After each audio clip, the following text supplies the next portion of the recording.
Bonjour, aujourd'hui je vous fais une petite vidéo pour vous présenter le porte-bébé Green Tom. Proposé de le tester et de vous le présenter. Donc j'avoue qu'il m'intriguait un peu parce qu'en fait il est fabriqué à partir de bouteilles d'eau en plastique recyclé. Donc j'étais assez curieuse de découvrir la matière. Au final ça reste assez souple.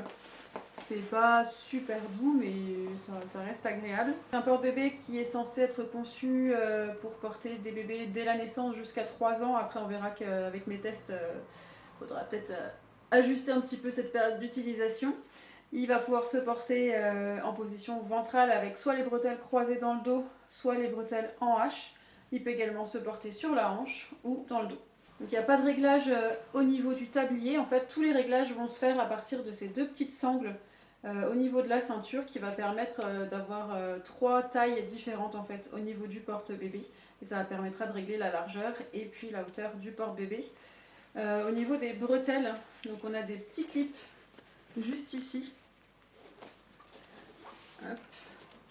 Et qu'on va venir en fait clipser juste comme ça, donc c'est assez simple. Je trouve ça plutôt pas mal pour les parents qui galèrent souvent à attacher les accroches dans leur dos, tout ça. Là au moins on vient tout accrocher devant. Voilà, donc je vais faire une petite démonstration avec mon poupon qui est taille naissance. Donc déjà je vais venir repasser le tablier dans les deux sangles.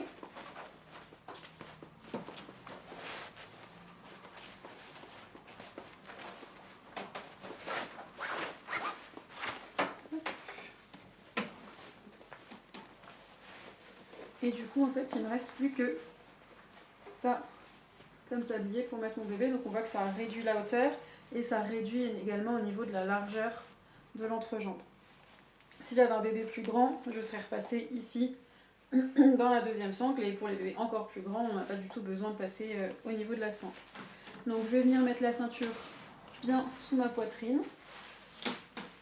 Je passe sous l'élastique de sécurité. Je clipse. Je remets ma ceinture bien au milieu. Je resserre. Donc j'ai récupéré mon poupon taille naissance.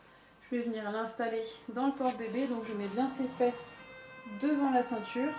Et ensuite je vais venir remonter le tablier sur son dos. Donc je viens bien mettre ses fesses au fond du tablier. Je mets le tablier sur son dos. Je passe une bretelle, une autre bretelle. Je vais venir récupérer une première bretelle dans mon dos. On appuie sur les petits boutons de chaque côté, on vient clipser. Et voilà, donc il faut bien quand même s'assurer que c'est bien, bien attaché, sinon il y a quand même des risques de chute. Je récupère la deuxième bretelle et je viens clipser de la même façon.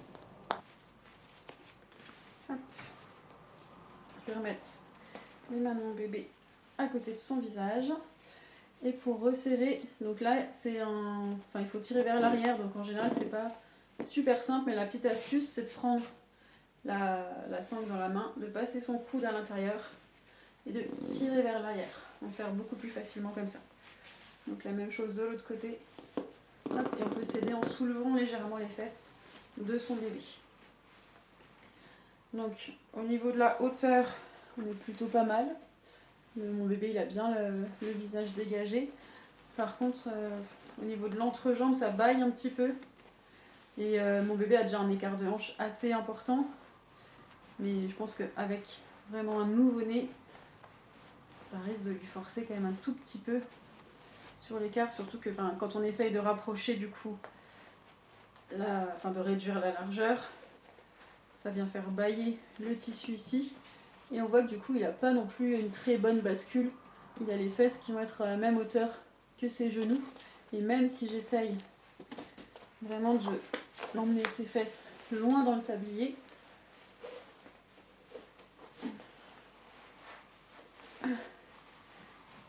on n'a pas, il n'y a pas de soutien en fait ici au niveau des jambes. Il aurait fallu, je sais pas, que les accroches des bretelles soient peut-être un peu plus basses pour avoir une tension ici derrière les genoux et pouvoir permettre de faire une vraie belle bascule et de remonter un petit peu plus les genoux du bébé. Donc déjà, pour un nouveau-né.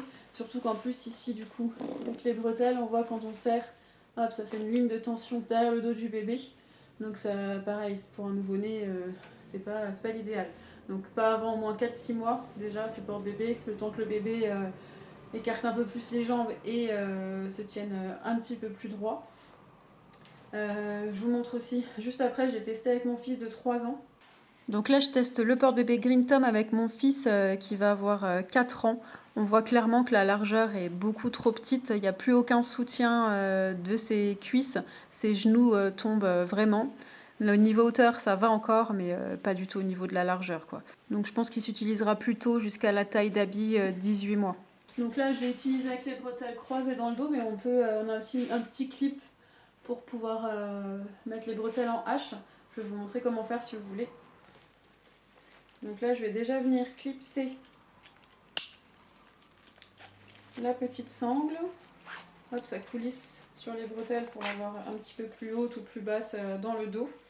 Je vais venir installer mon bébé, comme tout à l'heure.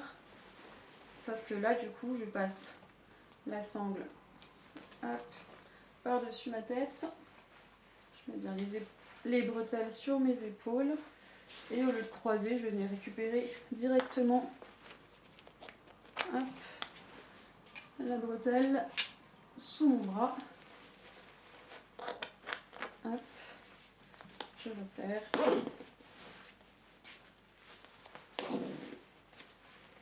Hop, et là j'ai la sangle. Hop, je resserre également.